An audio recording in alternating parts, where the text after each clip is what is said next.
Hey, what's going on, everybody? This is Justin Wolfe from Wolfe Customs. And I'm Larry Roberts. Both Justin and myself pride ourselves in bringing only the best outdoor videos, where we show only the reality of the situation, none of the staged drama. So if you want to see what the popular TV shows didn't show, then stay with us and we'll show you the skills and knowledge needed. We'll show our success and our failures. In many cases, these are things that we've never done ourselves, and we're going to be learning right alongside you. But what we won't show is the made-up drama, only put in for ratings.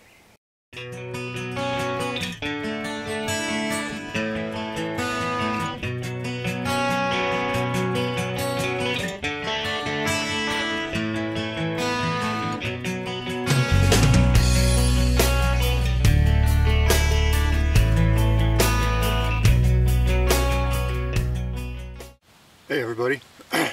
Well, before we get started in this episode of Clothed and Confident, I just want to take a second here and just say thank you very much for everybody's views and everybody's comments. I've been getting a lot of real good feedback and a lot of real nice support and everything for this series, and it's fun. It's fun to do, and I appreciate all the positive comments and everything. So thanks very much. So, and I'm going to apologize right off the bat for the wind. I'm going to try to speak up a little bit.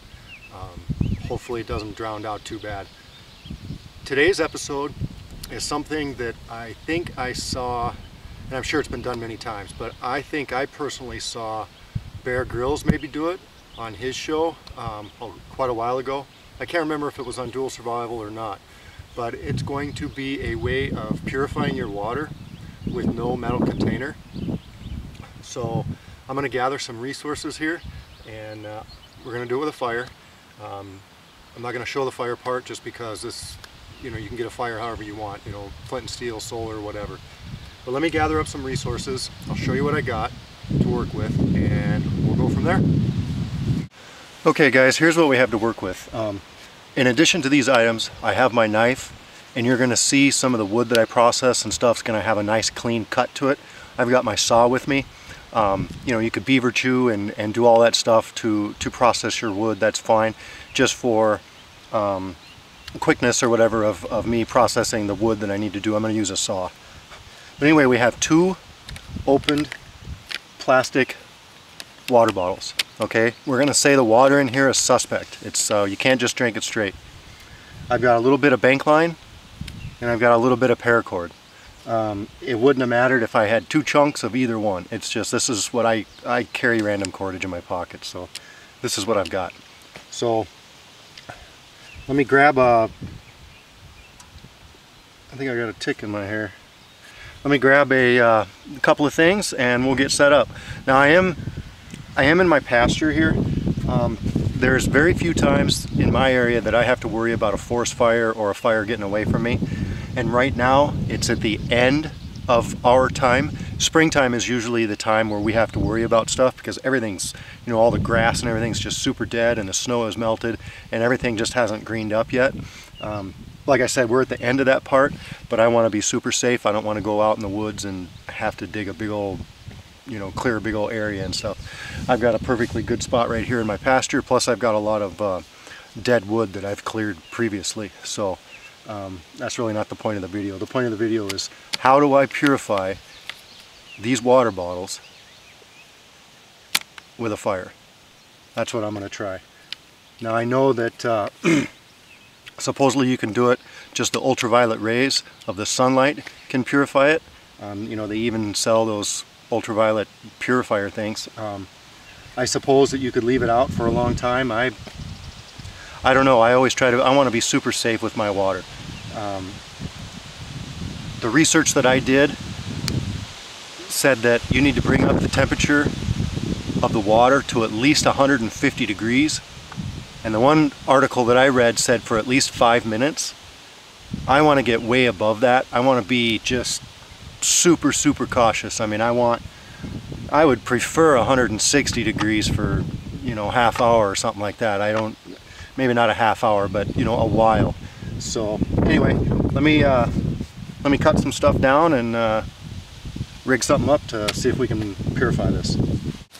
Okay guys, ideally I would be tucked up out of the wind when I was going to have a fire like this and stuff. I mean, everything just heats up much easier if you're out of the wind, but Man, has mosquito season started here. Holy smokes. I tried to do this in the woods and got eaten alive, so I'm going to come out here and try to enjoy this breeze. Anyway, the way, and I am no expert in lashing, but this is how I'm going to do it, okay? I've got a bowline tied. Let's see if you can see that. I've got a bowline tied in the end of this, okay? So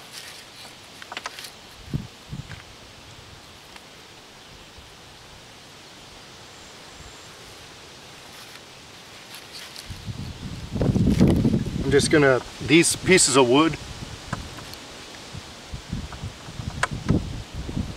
I'll try to talk over the wind, hopefully you can hear me and hopefully I'm not yelling at the camera. These pieces of wood are really light and dry softwood, but I don't have to support hardly any weight on them. I'm just gonna get a couple of good wraps.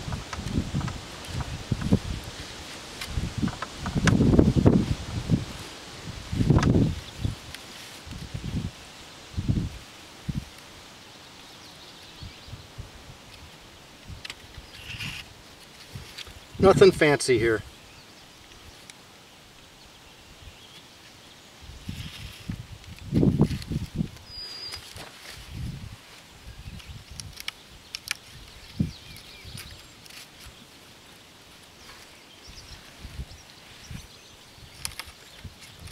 That's actually going to come loose once it opens up.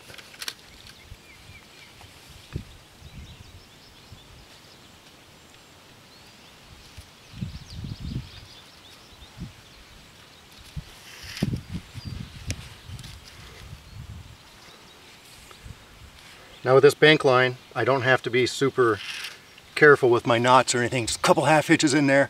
Now what I'm going to do is I'm going to spread this open. I'm going to stand this tripod up. I still have a tag left here in case it gets loose on me or whatever. But anyway, let's go over to our spot. We're going to have a fire. Alright, well I did reposition in the woods. I want to try to get a wind break, you know, and I also tried another trick that my buddy Justin showed me with the camera, so hopefully I kind of act as a windsock. I put a piece of cotton up against the microphone. Hopefully that helps. Anyway, we've got our tripod, okay, and it's together decent, you know. Now, when I open it, those lines kind of tighten on themselves. Okay, so this is a semi-rigid platform here. Nothing that you'd probably want to, you know, stake a cook pot on or anything, but I mean this will be just fine. So now with the tag end, I'm just going to kind of work it around and, you know, basically just kind of use it up so it's out of the way.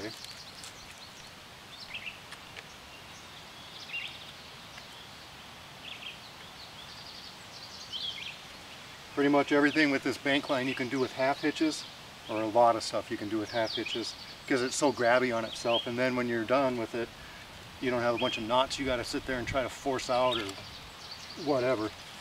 So anyway, you know, I'll probably play with this for a second or two. There, second or two. There we go.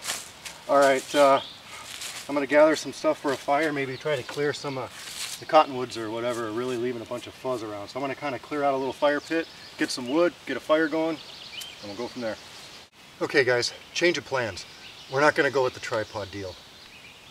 It's not like we have hurricane, you know, force winds or anything, but we have a decent wind that comes up every so often. I'm worried that wind is going to really take away from the heating effect from my fire, just really cut down on the BTUs. I want my fire to be protected and I want my water bottle to be protected. This tree fell down obviously naturally. I've got a few of these on my property, but it leaves this nice, you know, root ball, and the wind is coming from that direction for the most part.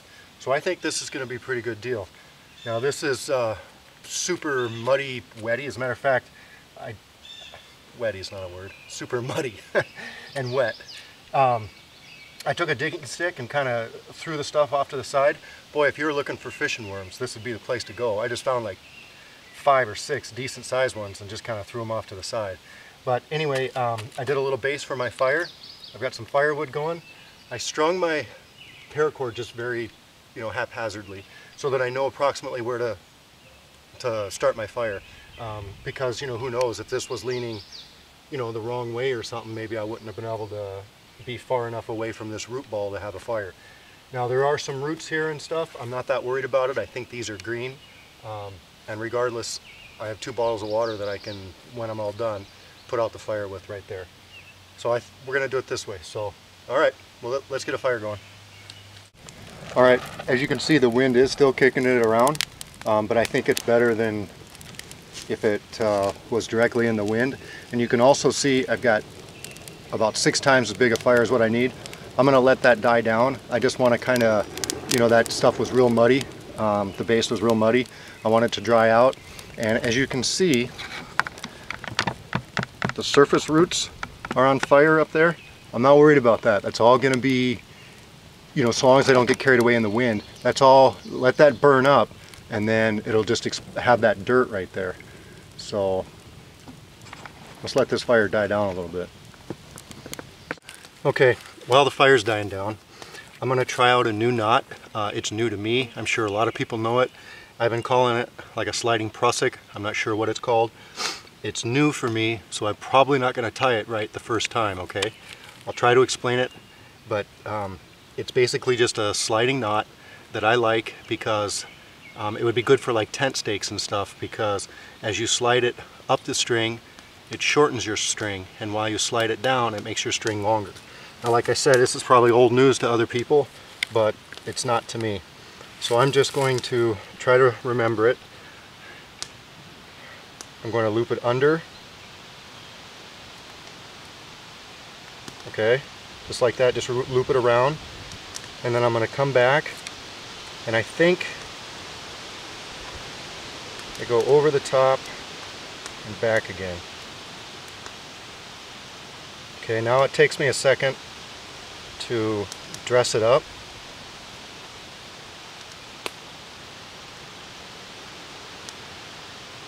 Okay, I'm sure there's somebody else out there that knows how to do this knot way better than me.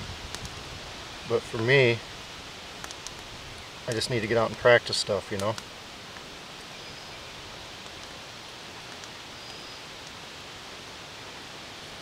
So now, when I put that knot down there,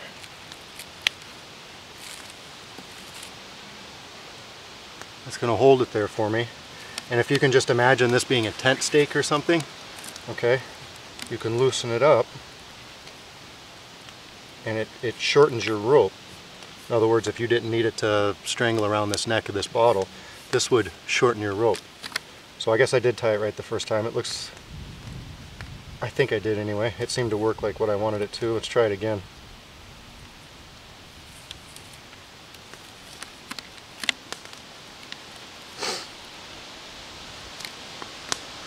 So now this is, I've got it on the other side of the string, I think.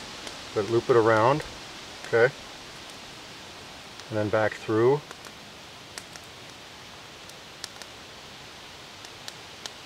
Just like that.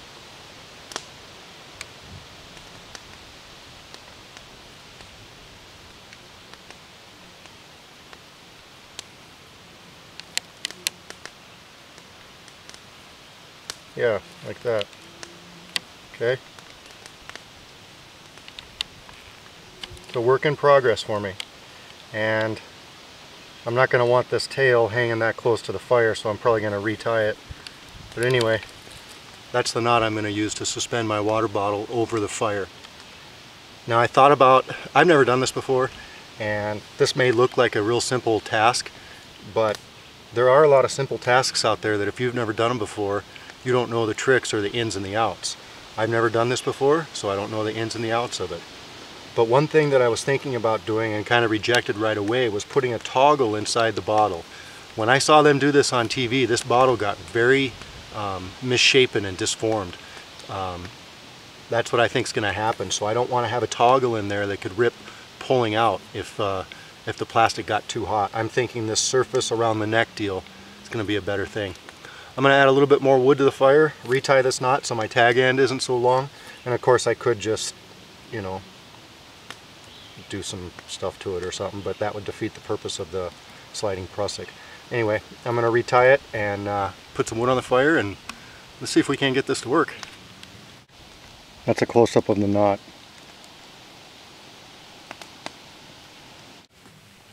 Okay, One disadvantage I could see of this setup would be that in tying this mess up here, if I would have accidentally dislodged some dirt into that container, you know, then you'd have dirt in your water, I guess. But I don't know, I kind of like this thing. I'm gonna just go really slow with it. I have a tendency to make big fires sometimes. I'm gonna try to keep this one under control. I don't want the heat to disform the plastic any more than, you know, absolutely necessary. And if it doesn't at all, of course, that'll be better. I am gonna try to boil this water in this plastic container. I brought a thermometer with me, so if I at least reach pasteurization, then I'm going to call that a success, because I've never done that before. But I would prefer to boil in it. With this knot up here, I just kind of looped it around some roots and stuff like that. That's another place I probably could have used that sliding prusik, because if I had it, you know, some play in it, then I could go up and down with the rope, obviously, and lower and raise the water bottle. I'm personally going to try to do that with the fire alone. I only tied it with some half hitches, so I could undo it if I had to. But I'm just going to try and raise and lower the temperature or the flames using the fire, rather than raising and lowering the water bottle with this setup. Well, the tripod would be a lot easier, just to kind of wrap the string around until you got, you know, whatever size you wanted. But like I said, you could use that prusik on this situation. So now it's just a waiting game. Okay, we're 5 minutes in, and when I put these little twigs on, the flames flare up, and they got a little out of control. Basically, the flames were up approximately this high. I don't want my flames there. I want my flames down here somewhere, or, you know, where they're at. So I just am, you know, I'll put some wood on, and when it starts flaming up, I kick it to the side, and then I try to re-put it on. There's a lot of tendon to this fire, at least the way I'm doing it, you know. Maybe there's a better way. Obviously, if I had some hardwoods and I was able to get coals, but this softwood, it just burns up and doesn't leave you any coals. And I already cut wood all morning this morning for my fireplace, so I don't really want to cut any more oak today. So this is what we got. All right, 6.5 minutes into it.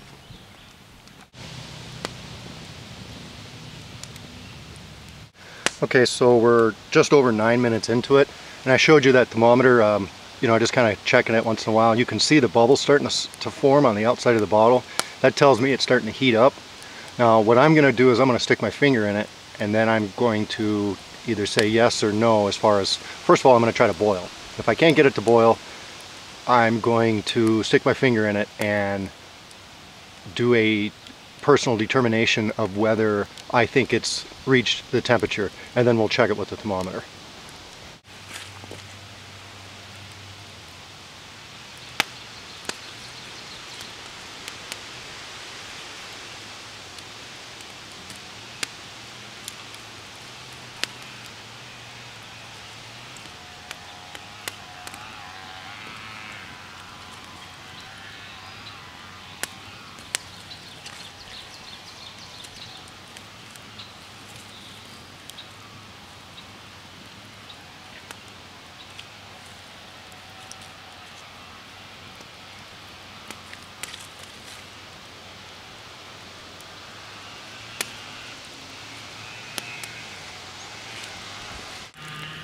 Okay, well, my neighbor's weed whipping his entire 10 acres with a weed whipper, I think.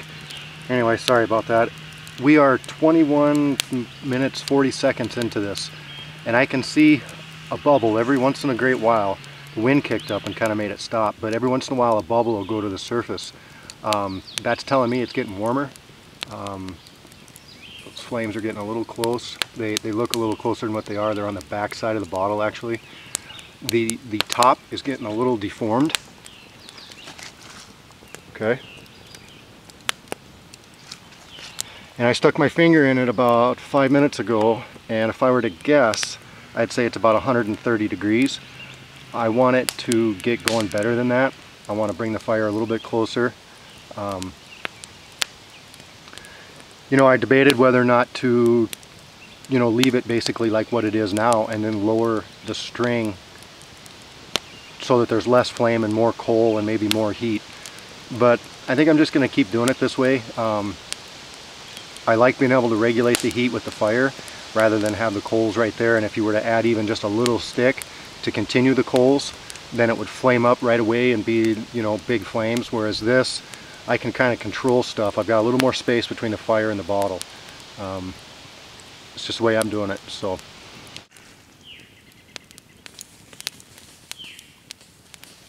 yeah, that's hot. I'm going to say that's about 140 degrees. Let me take a temperature reading and I'll be right back. No, I did not check the temperature before I said that. I don't know how I got so accurate, but it's about 142, something like that. So there you go. Okay, here's a better shot. I'm sure you guys already know this, but you can tell how much the wind is taking away the heat from that fire. The flames are totally going to the left. There's still heat going into that water bottle, obviously, but you have to build up, when the wind comes, you got to build up the fire up so that it will still create heat, and then when the wind stops, you got to kind of move the sticks out of the way to make sure that it doesn't flame. Now my water bottle's leaking, but I think that's coming from the top. I don't think that's coming from the bottom. I am hoping anyway. But anyway, I'm sure you guys already knew that about the wind and stuff, but that's why it's so important when you're cooking something outside that you just really tuck your stuff out of the wind and stuff, you know, whatever you're cooking. Try to get a windshield or something. So I think we're just going to keep going and either boil or fail. I think that if I was out in the woods trying to rely on this method, I figure at 20 minutes in, I had her good and hot at about 140, and it's now 30 minutes in. I would say if I had my water at 140 to 150 degrees for 20 minutes or so, I'd drink it. I mean, it's either that or let your water bottle fail, and then how are you going to get a drink of water if it's all in the fire? So, but that's just my opinion. Okay, this is kind of my last ditch effort to get this to boil. I really poured the heat on. You can see that it's leaking like crazy now. I'm still hoping that's leaking out the top, because every so often a bubble comes flying out of there. Yeah, I can see my water bottle integrity is not the greatest.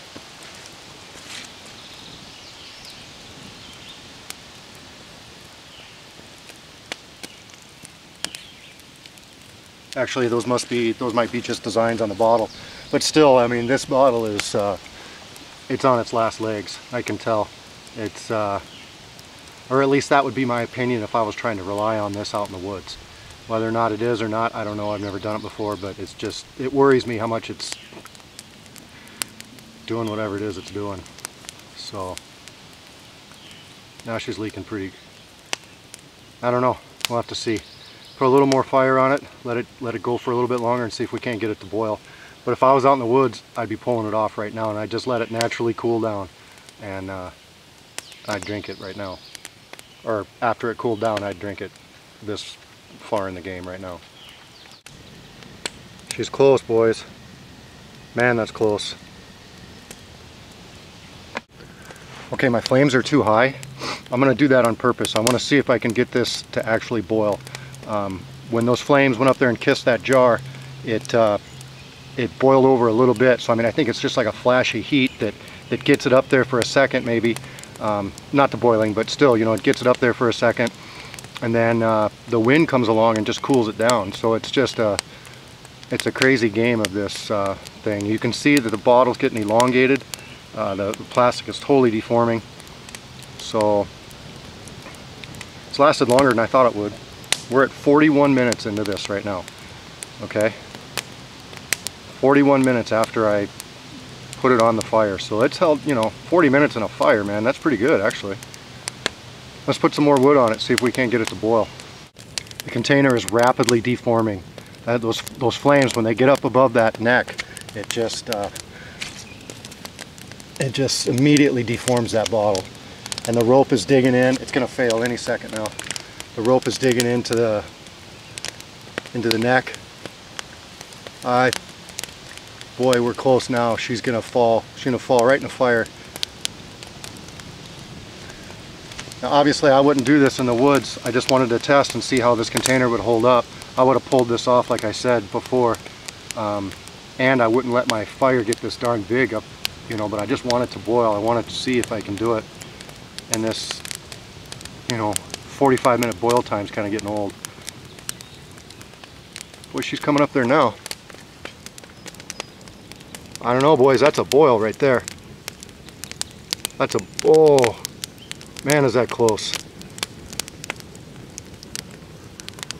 I'm thinking, wow, I think it boiled there for a second, but it's not now. Yeah, she's boiling. Look at that. That's a boil. That's success. I'm pulling it off. So what I would do is I'd get rid of my fire. You know, obviously I would have a good fire somewhere that I would rely on. But this, rather than worrying about...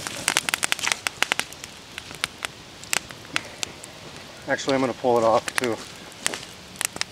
I don't want it to sit there and elongate that bottle. I'm going to actually pull the rope down. Okay, 44 minutes it took to boil, doing my method of being super careful until the very end. Now I'm just going to let this kind of sit here. I don't dare probably even touch it because it's so darn hot. Obviously this container is absolutely ruined as far as carrying water, but I'm just going to sit here and let it cool for a second. Okay, my camera's not focusing and I'm sorry about that. This water bottle has been off the fire now for at least 4 or 5 minutes and it's stuck at 200 degrees, the thermometer. It's slowly going down a little bit. So I mean I'm pretty comfortable that was a boil. I mean that was a boil. So that same wind that was robbing us of our heat before is now going to help us in cooling this down. Okay guys, well just a couple things about this little video or experiment, whatever, episode I guess. I would not recommend drinking this water. This water probably has every known contaminant known to man in this thing, okay? Is this a way that I would rely on in the woods? Just, you know, hey, I have a plastic bottle, now I'm fine. Absolutely not. I mean this, I can't even imagine probably what's in this water. So if I was dying of thirst and I didn't want to get Giardia, I'd do this. It would suck because you got to kind of weigh one against the other. One will kill you in 30 years or 20 years, 10 years, whatever, if you drink a lot of it, maybe. The other one is, you know, going to be bad right off the bat within 24 hours or however long it takes for Giardia. So I just wanted to say that. I would not recommend drinking this water, okay? Having said that, I've got the little cap from it. It's still hotter than heck, or I'd take a drink from the bottle. But I want to go fishing, and I don't have time for it to sit here and cool. I'm going to pour a little bit in here just so that it cools down. I smelled it already. It doesn't smell funny. It just smells kind of like warm plastic, you know.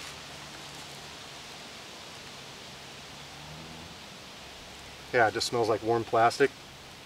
So if I can do this without burning the heck out of myself. The outside is still just smoking hot. You know, that's pretty hot.